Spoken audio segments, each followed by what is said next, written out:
Hello friends, இன்றைக்கி நம்ம என்ன பார்க்க போகிறோன்னா, இந்த ஒரு டேப் ஃபிட் பண்ணுறது, இந்த பைப்பை எப்படி நம்ம இதில் குழாயில் ஃபிக்ஸ் பண்ணுறது லீக் ஆகாமல் அப்படின்றத பற்றி தான் இன்றைக்கி பார்க்க போகிறோம். என்ன இதுக்காகலாம் ஒரு வீடியோ போடுறாங்களே அப்படின்னு நீங்கள் நினைக்கலாம். ஆனால் இந்த ஒரு விஷயம் தண்ணி எங்களுக்கு சரியாகலை, அவுந்துடுச்சு, லீக் ஆகுது அப்படின்றதுக்காகவே நிறைய பேர் கால் புக் பண்ணுறாங்க.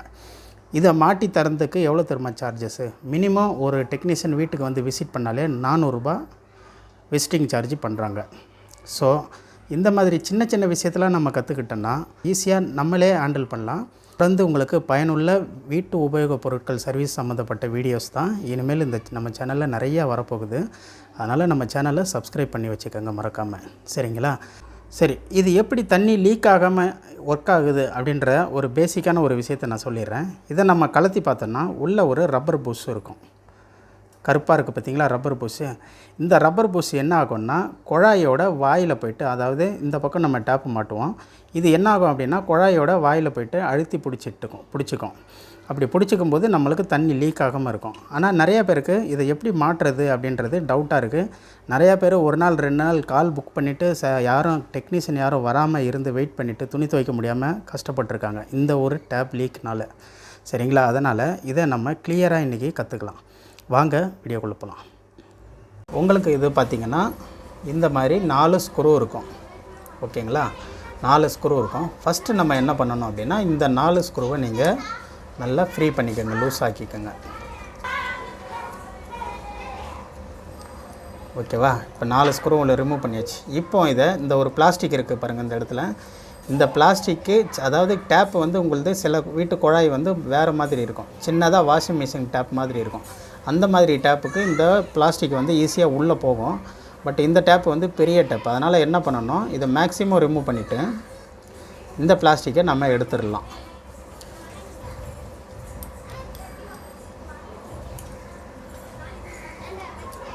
ஓகேவா? இதை எடுத்துகிட்டு அடுத்தது என்ன பண்ணோம், இந்த ரப்பர் புஷ்ஷு தான் இந்த குழாயில் அழுத்தி பிடிச்சிக்கும் இல்லையா?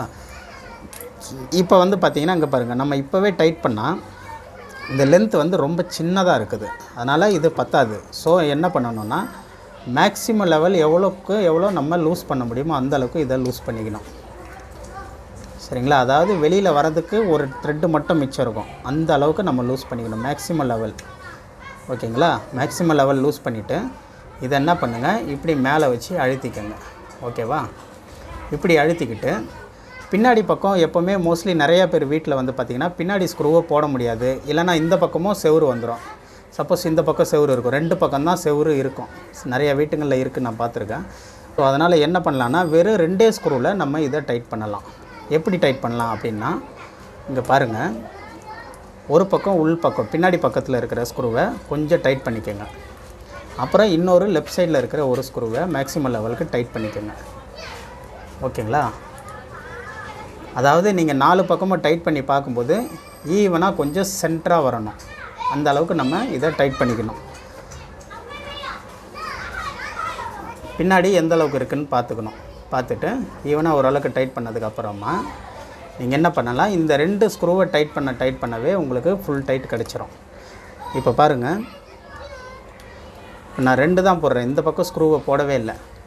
என்னடா இது ஸ்க்ரூவே போட முடியாது, நிறைய பேர் கஷ்டப்படுவாங்க, அதுக்காக தான் இந்த மெத்தடு. வெறும் 2 ஸ்க்ரூவில் நீங்கள் டைட் பண்ணலாம், 3 இது தேவை கிடையாது நம்மளுக்கு.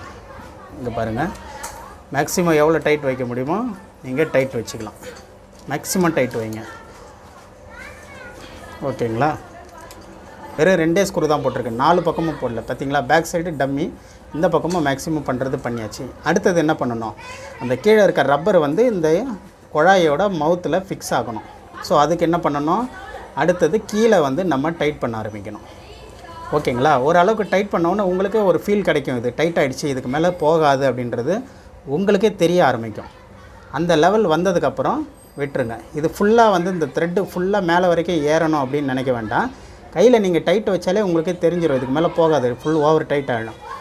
இப்போ பாருங்கள், நான் ஓப்பன் பண்ணி காமிக்கிறேன். இப்போ பாருங்கள், தண்ணி வரலை சுத்தமாக, தெரியுதுங்களா? தண்ணி வந்து கீழே வருது, ஆனால் மேலே எங்கேயுமே லீக் ஆகலை, சரிங்களா? நான் ஒரு பாத்திரம் கூட எடுத்துகிட்டு வந்து பிடிச்சி பார்க்குறேன் பாருங்கள். தண்ணி இதில் வரும் உங்களுக்கு, ஆனால் உங்களுக்கு மேலே லீக் ஆகுது. இப்போ அடுத்தது என்ன பண்ணலாம், இதோட மறுமுனை மாற்ற இடம் இருக்குது பார்த்தீங்களா, அது ரெகுலேட்டர் மாதிரி கீழே இழுத்துட்டு இப்படி நீங்கள் சொருவினீங்கனாவே மாட்டிக்கும். அது மாட்டிட்டு வாஷிங் மிஷின் பேக் சைடு நீங்கள் ஈஸியாக கனெக்ட் பண்ணிக்கலாம். இதுதான் இந்த மெத்தடு. இது ரொம்ப யூஸ்ஃபுல்லாக இருக்கும். ஸோ வீடியோ பிடிச்சிருந்தால் மறக்காமல் ஒரு லைக் போடுங்க.